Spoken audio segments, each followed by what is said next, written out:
Hello everyone. Today we are starting a new lecture of Manufacturing Engineering 3, unit number 6. And it is non-conventional and advanced method of machining.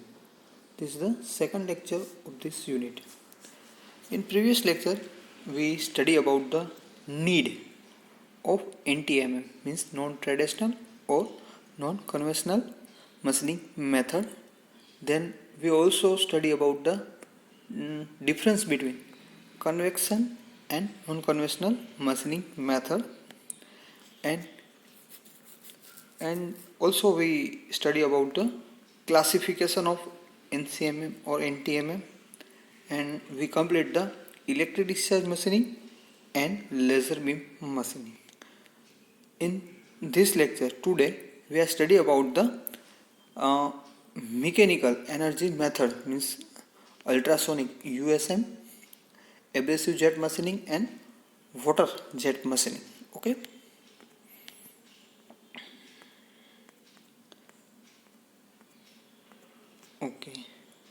So here is you can see the block diagram of ultrasonic machining. Okay. In which the ultrasonic generator, a velocity transducer, tool holder, a tool, abrasive slurry, supply, workpiece, work table are shown in a figure. This is the main component of this process.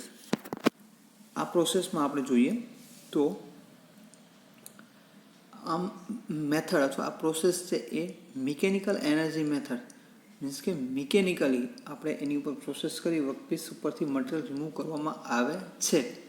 Okay, એના માટે તો સ્કેચની અંદર તમે જોઈ શકો છો કે તેના મુખ્ય કમ્પોનન્ટ અથવા ભાગ કહી શકો તો અલ્ટ્રાસોનિક જનરેટર છે, આ ઉપરાંત વેલોસિટી ટ્રાન્સડ્યુસર છે, tool holder, tool, workpiece, work table અને એબ્રેસિવ સ્લરી એટલી વસ્તુ આપેલી છે. જોઈએ કઈ રીતે વર્ક કરે છે. પાવર સપ્લાય, સૌપ્રથમ આપણે જોશું કે ઇલેક્ટ્રિક એનર્જીનો ઉપયોગ કરી હાઈ ફ્રીક્વન્સી જે ઇલેક્ટ્રિસિટી છે, હાઈ ફ્રીક્વન્સી સપ્લાય છે એ આપવામાં આવે છે, જે ટ્રાન્સડ્યુસર છે એના દ્વારા આપણે જે છે એ હાઈ ફ્રીક્વન્સી છે એની અંદર કન્વર્ટ કરશે. પાવર સપ્લાય જે આપણે આપેલી છે એને હાઈ ફ્રીક્વન્સીની અંદર જનરેટ કરે છે. મીન્સ કે આપણે નોર્મલી આપણને ખબર છે કે આપણા ઘરે જે પાવર સપ્લાય આવે છે એની ફ્રીક્વન્સી 50 હોય, HZ હોય છે, બરાબર. તો અહીંયા જે ટ્રાન્સડ્યુસર આપેલું છે, ટ્રાન્સડ્યુસરના ઉપયોગ દ્વારા આપણે ફ્રીક્વન્સી છે એને વધારીએ છીએ. ખૂબ હાઈ ફ્રીક્વન્સીની રિક્વાયરમેન્ટ હોય છે, જે 20,000 જેટલી, જે 50 સાયકલ છે એની જગ્યાએ 20,000 હર્ટ્ઝ જેટલી જે છે એ ફ્રીક્વન્સી જનરેટ કરે છે. એટલે કે એટલું ટૂલ હોલ્ડર છે એ ઓસિલેટ થશે ફ્રેક્શન ઓફ સેકન્ડની અંદર. ઓકે, તો એ ટ્રાન્સડ્યુસર છે એના દ્વારા એ કરવામાં આવે છે. આ સિવાય શું છે તો કે એબ્રેસિવ સ્લરી, એટલે કે જે રીતે આપણે ગ્રાઇન્ડિંગ વ્હીલ છે એની અંદર જે ગ્રાઇન્ડિંગ વ્હીલ માટે જે મટીરિયલ યુઝ કરતા હતા એ મટીરિયલમાં જે એલ્યુમિનિયમ ઓક્સાઇડ છે, સિલિકોન કાર્બાઇડ છે વગેરે જેવા મટીરિયલ એબ્રેસિવ સ્લરીનો ઉપયોગ અથવા એબ્રેસિવનો ઉપયોગ કરી વર્કપીસ અને ટૂલ વચ્ચે છે એને સપ્લાય કરવામાં આવે છે. અને આ જે હાઈ ફ્રીક્વન્સી છે એના દ્વારા છે ટૂલ ઓસિલેટ થાય છે. એટલે વર્કપીસ ઉપર જોવા જઈએ તો હેમરિંગ ઇફેક્ટ જનરેટ થાય છે, અને આ હેમરિંગ ઇફેક્ટ દ્વારા છે એ મટીરિયલ રિમૂવ થાય છે સ્મોલ પાર્ટિકલ્સ તરીકે, as a small particle means કે જે નાના નાના કણ સ્વરૂપે હોય છે, અને આપણે વર્કપીસ ઉપર જોઈતો શેપ છે એ મેળવી શકીએ છીએ. ઓકે, તો આ રીતે આ પ્રોસેસ છે એ વર્ક કરે છે. પ્રોસેસ માટે આપણે જોઈએ તો અમુક સર્ટેન સિલેક્ટેડ વર્કપીસ છે જેના માટે યુઝ કરવામાં આવે છે.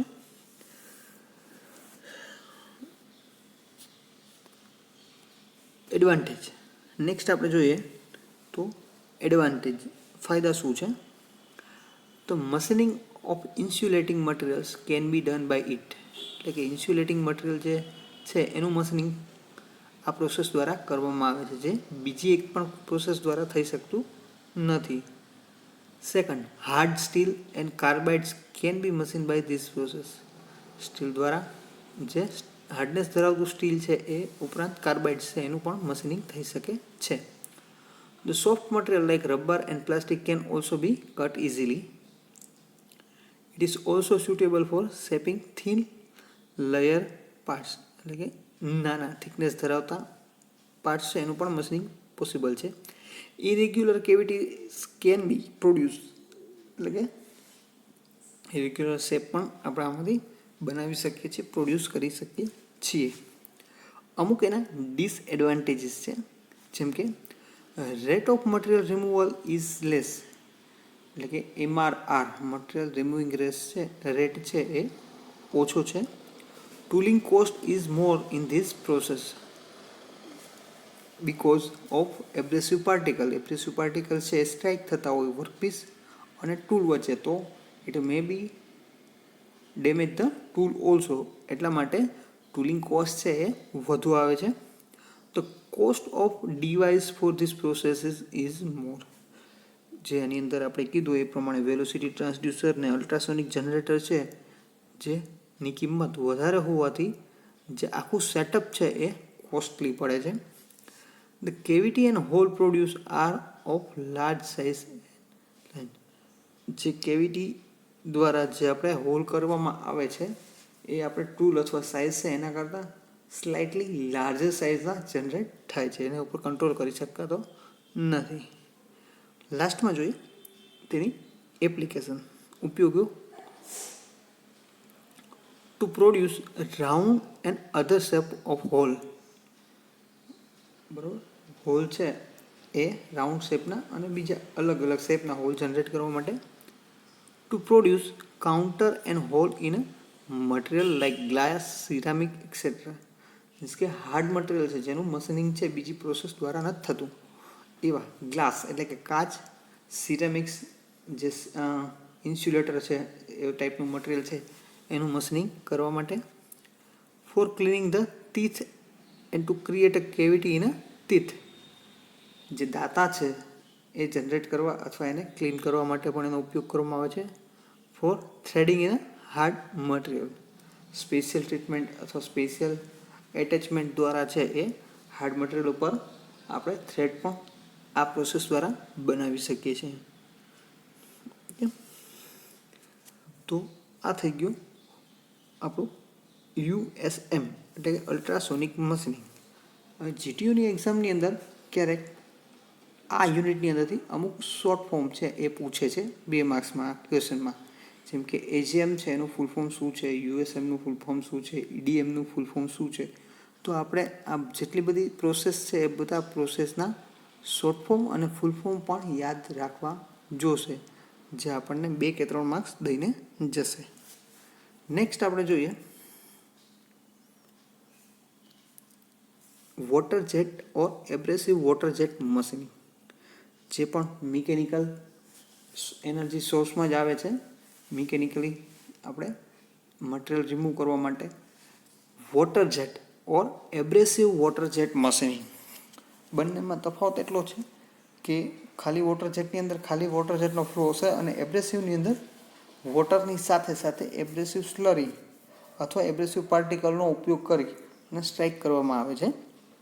બંને અલગ અલગ મેથડ છે, પણ આપણે એક ડાયાગ્રામથી બંનેને સમજશું. તો સૌપ્રથમ ફ્લુઇડ સપ્લાયર આપેલું છે.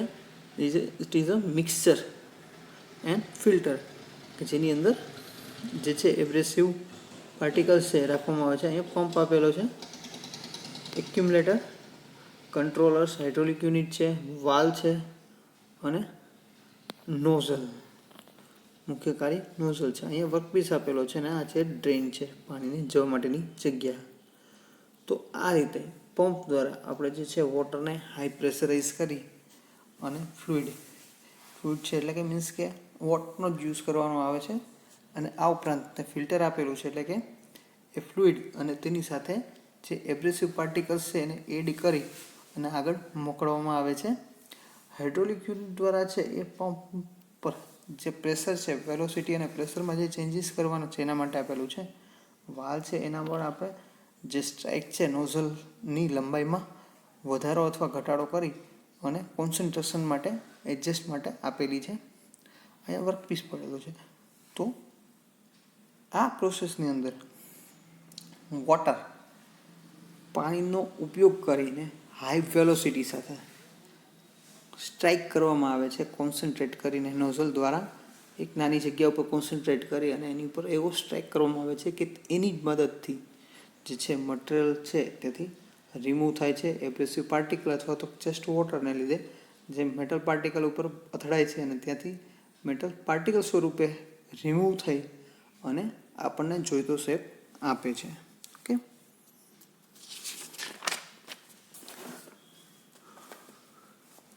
તો આપણે જોઈએ કઈ રીતે વર્ક કરે છે. તો કોમ્પ્રેસ્ડ ગેસ એટલે કે air or CO2 carbon dioxide is first cleaned by the filter and then via regulator enter to vibrating unit from where it is released at high speed through the nozzle along with the required portion of abrasive particle. એટલે કે અહીંયા આપણે જે જોયું fluid સપ્લાયની અંદર તેમાંથી જે છે ગેસ એટલે કે એર અથવા કાર્બન ડાયોક્સાઇડ જે છે એનો ફિલ્ટરિંગ થઈ રેગ્યુલેટર દ્વારા વાઇબ્રેટિંગ યુનિટમાંથી આગળ વધે છે અને નોઝલ સુધી પહોંચે છે અને ત્યાં એબ્રેસિવ પાર્ટિકલ જે જરૂરી સ્વરૂપમાં જેટલા પ્રમાણમાં જોઈતા હોય એટલા એડ કરવામાં આવે છે. This cause wearing on the workpiece and cutting is done. જલ્દી શું થાય તો કે એબ્રેસિવ પાર્ટિકલ છે વર્કપીસના જે પાર્ટિકલ સાથે એની સાથે અથડાય છે, ત્યાં વિયરિંગ જનરેટ થાય છે, જે ઘસારો કહી શકાય, અને આ રીતે છે એ મશીનિંગ પોસિબલ બને છે. This process is used four glass, germanium, silicon like brittle and hard material to obtain desired shape. એટલે કે આ પ્રોસેસ છે એ ગ્લાસ છે, સિલિકોન છે જેવા બ્રિટલ મટીરિયલ છે એના મશીનિંગ માટે વધારે પડતું ઉપયોગમાં લેવામાં આવે છે. This process is called, hence it can be used for cleaning.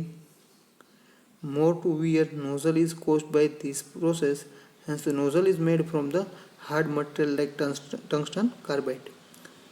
આ મટીરિયલ છે જેની અંદર એબ્રેસિવ પાર્ટિકલ અને વોટર છે એ નોઝલમાંથી પસાર થતા હોવાથી નોઝલનો ઘસારો વધારે હોય છે, જેથી નોઝલ છે એ હાર્ડ મટીરિયલમાંથી બનાવવામાં આવે છે, જેમ કે ટંગસ્ટન કાર્બાઇડ. ઓકે, અને આ પ્રોસેસ ઠંડી હોવાથી, બરાબર, અહીંયા હીટ જનરેટ ન થતી હોવાથી આ પ્રોસેસ દ્વારા વર્કપીસ ક્લિનિંગ કરવા માટે પણ ઉપયોગમાં લેવામાં આવે છે. ક્યારેક પર્ટિક્યુલર કે જે કોઈ કોટિંગ કરેલું છે કોઈ વર્કપીસ ઉપર, કોઈ કલર કરેલો છે, તો એને રિમૂવ કરવા માટે પણ આ પ્રોસેસનો ઉપયોગ કરી શકીએ છીએ. The aluminum oxide is generally used as an abrasive, એટલે કે એબ્રેસિવ પાર્ટિકલ તરીકે નોર્મલી એલ્યુમિનિયમ ડાયોક્સાઇડનો ઉપયોગ કરવામાં આવે છે. Sometime the lead of copper, rubber or glass is also use to prevent hazardous cutting. અને ક્યારેક ગ્લાસ અને રબર અને લીડ ઓફ કોપરનો પણ ઉપયોગ કરવામાં આવે છે. ઓકે, તો આ જ રીતે વોટર જેટ અને એબ્રેસિવ વોટર જેટ મશીનિંગ છે એ પોસિબલ બને છે. નેક્સ્ટ આપણે જોઈએ એપ્લિકેશન, પર્ટિક્યુલર એપ્લિકેશન આપણે જે પ્રોસેસ જોવાની છે એના માટેની અથવા જોઈ ગયા છીએ. તો સૌપ્રથમ અહીંયા લિસ્ટ ઓફ પ્રોસેસ છે, સામે એની પર્ટિક્યુલર એપ્લિકેશન આપેલી છે. સૌપ્રથમ છે ECM, ઇલેક્ટ્રોકેમિકલ મશીનિંગ, જેનો ઉપયોગ શું છે તો કે drilling long slender holes with length diameter ratio greater than 20, એટલે કે ખૂબ લાંબા, લંબાઈમાં વધુ અને ડાયામીટરમાં ઓછા હોય એવા હોલના ડ્રિલિંગ માટે. Second, machining standard through a cavities, બરાબર, કેવિટીઝ જનરેટ કરવા માટે, મશીનિંગ કરવા માટે. Surface double contouring, shallow and deep through cutting, એટલે લંબાઈમાં ખૂબ વધારે હોય એવી જગ્યાએ સરફેસ અથવા તો કાઉન્ટરિંગ કરવા માટે, ડીપ થ્રુ કટિંગ કરવા માટે વગેરે જગ્યાએ તેનો ઉપયોગ કરવામાં આવે છે. પર્ટિક્યુલર એની એપ્લિકેશન છે. નેક્સ્ટ છે EDM, electro discharge machining. Drilling holes with length diameter ratio less than 20. EDM છે એ ના ડાયામીટર લેન્થ રેશિયો છે એ ખૂબ ઓછો હોય છે ત્યારે એનો ઉપયોગ કરવામાં આવે છે.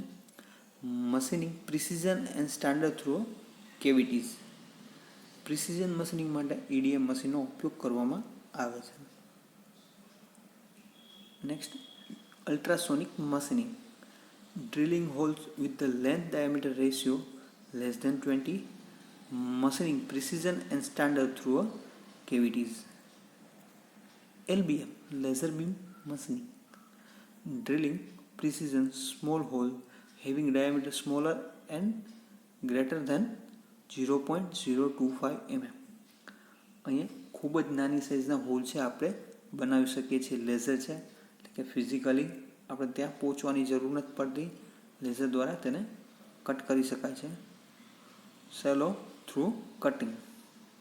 નેક્સ્ટ છે AJM, જેનો ઉપયોગ છે કટિંગ માટે કરવામાં આવે છે. Machine standard through cavities. તો આ પર્ટિક્યુલર એપ્લિકેશન છે બધા ઇક્વિપમેન્ટની એક સાથે આપેલી. નેક્સ્ટ જોઈએ મટીરિયલ. પર્ટિક્યુલર કયા મશીન ઉપર કયા મટીરિયલનું આપણે પ્રોસેસ કરી શકશું. તો અહીંયા એની જેમ જ આપેલું છે ECM, electrochemical machining, use for machining steel, super alloys, refractoriness, ceramics and glass. એટલે કે હાર્ડ મટીરિયલ છે અને બીજા મટીરિયલ છે એના માટે ઉપયોગમાં લઈ શકાય છે. EDM, તો EDM છે એ પર્ટિક્યુલર કન્ડક્ટિવ મટીરિયલ છે એના માટે જ ઉપયોગમાં લેવામાં આવે છે. Used for machining of steel, super alloys, titanium and refractoriness. Next છે USM, ultrasonic machining. Use for machining refractoriness, ceramics, glass and plastic. જે બધા હાર્ડ મટીરિયલ માટે ઉપયોગમાં લેવામાં આવે છે. LBM, laser beam machining.